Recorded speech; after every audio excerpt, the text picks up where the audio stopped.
Have you ever looked in a mirror and felt like the person staring back wasn't quite you? That for a split second, their eyes held a secret you weren't supposed to see? For most of us, it's a trick of the light.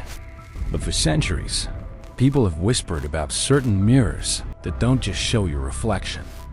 They show you something far more terrifying: how you're going to die. This is the world of psychomantium, of so-called soul traps and spectral gateways. A world where a simple piece of glass can become a window to your own demise. Today, we're pulling back the curtain on the chilling legend of the Death Mirror. Are these tales just spooky folklore, or are they rooted in real history and some seriously unsettling psychology? The enduring legend of the soul trap, being scared of mirrors, is nothing new. It's a deep primal feeling that has echoed through cultures for thousands of years. Before they were in every home, mirrors were seen as mystical, powerful objects. The ancient Romans, for instance, believed a mirror didn't just show your image. It could hold a piece of your very soul. This is likely where the superstition about 7 years bad luck comes from. The Romans believed that life renewed in 7-year cycles, so shattering a mirror meant damaging your soul, which would then need a full 7 years to heal. This idea that mirrors could trap a soul became a huge deal during the Victorian era, a time famously obsessed with death rituals. It was standard practice to cover all the mirrors in a house where someone had died. There were 2 big reasons for this. First, the fear that the soul of the person who just died might get confused and trapped inside the glass, unable to move on. Imagine a loved one's spirit, stuck forever in a silverback prison, their face popping up every now and then. The second fear was even more chilling. Some believed that the first person to see their reflection in a mirror after a death in the house would be the next to die. It was as if the mirror, having had a taste of one soul, was hungry for another. This concept of the mirror as a soul trap or a portal is the foundation for countless ghost stories. It's the belief that a reflection is more than just light bouncing off a surface. It's a gateway to another realm. Whether it as a portal for spirits to enter our world or a vortex that can snatch a soul, the message is clear. Mirrors can be creepy, especially around death. And all of this sets the stage for an even more terrifying legend. The mirror that doesn't just trap a soul that is past, but shows you the moment your own will end. The investigation. Truth or folklore? So, where does a story like this even come from? Can a simple object really predict our end? To figure that out, we need to look at the old practice of catoptromancy, or mirror divination. Long before we used mirrors to check our hair, they were tools for scrying, for seeing the future. In ancient Greece, for example, priestesses at the Temple of Ceres would have a sick person lower a mirror into a fountain. After praying, they'd look into the glass. A healthy-looking reflection meant recovery was coming, but a ghastly one meant death was near.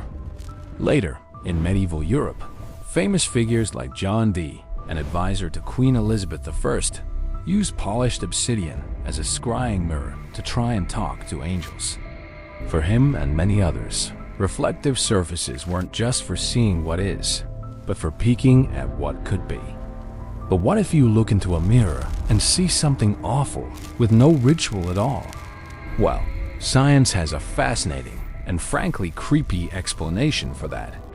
It's a phenomenon known as the strange face illusion, sometimes called the Caputo Effect, after the researcher Giovanni Caputo, who first studied it in 2010. In his experiment, Caputo had 50 people stare at their own reflections in a dimly lit room for 10 minutes. The results were wild. Within a minute, many started seeing their faces deform in grotesque ways. 66% of participants reported seeing huge deformations of their own face. Others saw the face of a dead parent, a total stranger, or archetypal figures like an old woman or a child. Almost half of them reported seeing fantastical and monstrous beings. This happens because of a few sensory tricks. In low light, when you stare at one point, like your eyes, the features in your peripheral vision start to fade. It's called the Troxler effect. Your brain, which loves to see faces in everything, tries to fill in the missing information. But since the data it's getting is spotty and weird, it starts inventing new, often disturbing, images. The face you see isn't yours anymore. It's a creation of your own mind, trying to make sense of a confusing signal.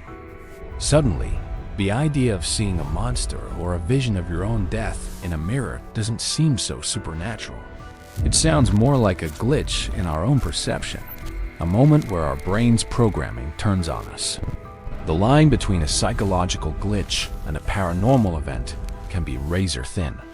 We see this not just in labs, but in some of the most famous haunted object stories in the world. If you love digging into mysteries like this, make sure to subscribe Sensei Mystery and hit that notification bell so you don't miss our next dive into the unknown. Famous cases of cursed mirrors. The legend of the death mirror isn't just an abstract fear. It's tied to real objects with dark histories. The most famous is probably the mirror at the Myrtles Plantation in Louisiana, a place that bills itself as one of America's most haunted homes. The plantation has many dark stories, but the legend of its haunted mirror is one of the most famous. According to the tale, when a former owner's wife, Sarah Woodruff, and her 2 children died, a mirror in the house was accidentally left uncovered, violating the old tradition meant to help souls pass on. The story says their souls became trapped inside that very mirror. For years, visitors to the plantation have reported strange things happening around this mirror. The most common claims are of handprints appearing on the glass, supposedly from the trapped children. Staff say that no matter how many times they clean it, the prints come back. People have also seen figures in old-fashioned clothes reflected in the glass and weird drip marks running down its surface. Now, it's true that historical records show the family likely died of yellow fever, not poison as the popular legend claims. But the stories of spooky reflections and unsettling feelings persist. The mirror at the Myrtles has become a focal point for all the tragedy and mystery surrounding the property. Another story, though this one is pure royal folklore, is about Marie Antoinette's demon glass. The legend goes that as the French Revolution was heating up, one of her favorite mirrors began showing her terrifying visions of her own future, including her trial and execution. There's no credible historical evidence for this, but it is a powerful story that taps into the same idea. That in times of extreme stress, a mirror can become a canvas for our darkest fears, reflecting not our face, but our fate. The lingering question, so, are there really cursed mirrors that show your death? The answer isn't a simple yes or no. What we really have is a powerful cocktail of folklore, history, and some very weird psychology. For centuries, we've looked at mirrors as more than just glass. We've given them power, seeing them as soul keepers and portals. That deep-seated belief creates the perfect breeding ground for these legends. Then you add the science of our own minds. The Caputo Effect shows that under the right conditions, anyone's brain can conjure up monsters in a mirror. What our mind shows us in those moments is pulled from our own subconscious fears and anxieties. It might not be a ghost in the glass, but a ghost in our own machine. And yet, the stories refuse to die. The mirror at the Myrtles Plantation still draws crowds who leave with their own tales of handprints and ghostly figures. The legend of Bloody Mary is still whispered at sleepovers, a rite of passage built on that shared fear of what might be looking back at us from the dark. Maybe the cursed mirror is a place where folklore and psychology meet, where our ancient fear of a trapped soul collides with our brain's talent for creating illusions. These stories do more than just scare us. They tell us something about ourselves, about our relationship with death, and our fear of the unknown. So, the next time you walk past an antique mirror in a dimly lit room, maybe you'll pause for a second. Look closely, and when you meet your own gaze, ask yourself, is what you're seeing really you? Or is it something else, waiting patiently just behind the glass?